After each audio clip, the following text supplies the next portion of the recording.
Today, we will discuss how we can classify the given material in a mixture or compound. So let's start. So students, here some materials are present.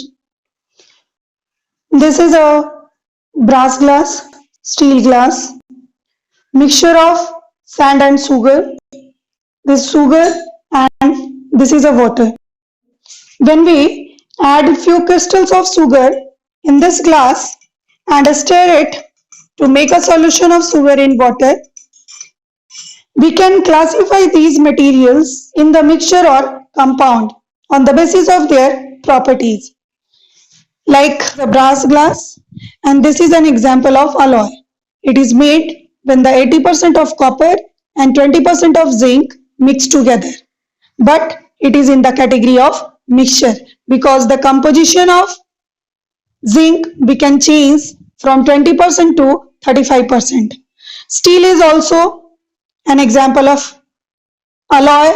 It made from the carbon, iron. This we can classify it into mixture. We can separate this mixture into its constituent sugar and sand by the physical method filtration.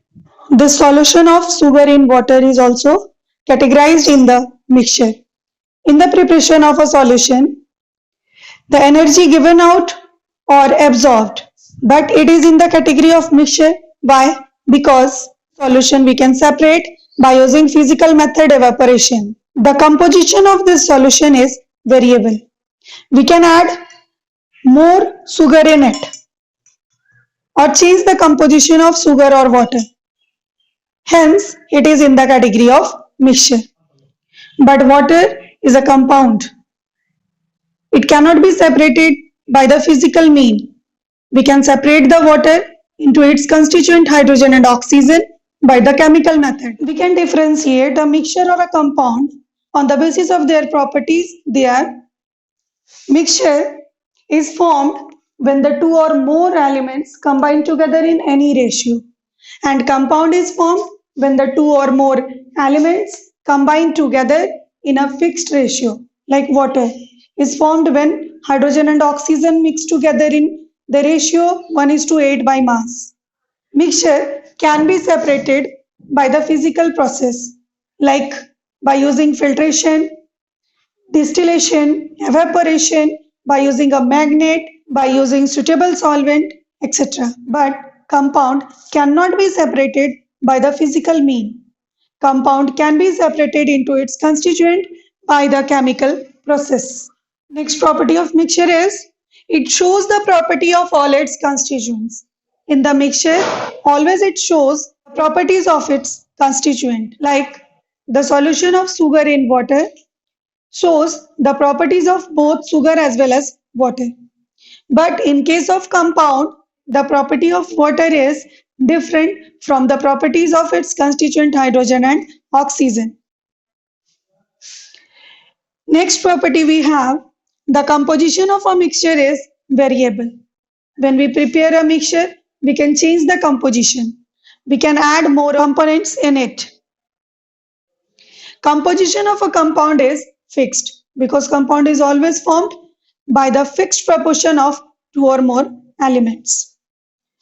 Mixture does not have a fixed melting and boiling point. Due to the different composition, the melting point and boiling point of a mixture is not fixed.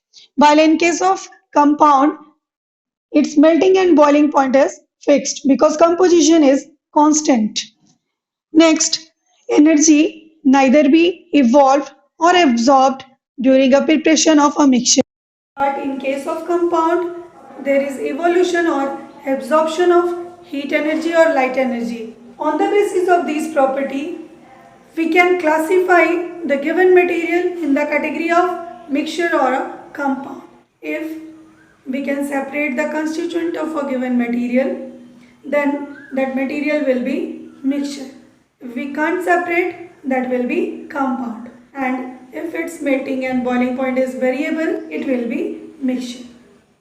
Similarly, if it shows the property of its constituent, then it is a mixture. If it does not show the properties of its constituent, then it is a compound. So I hope you understand how we can differentiate a mixture or a compound. Thank you.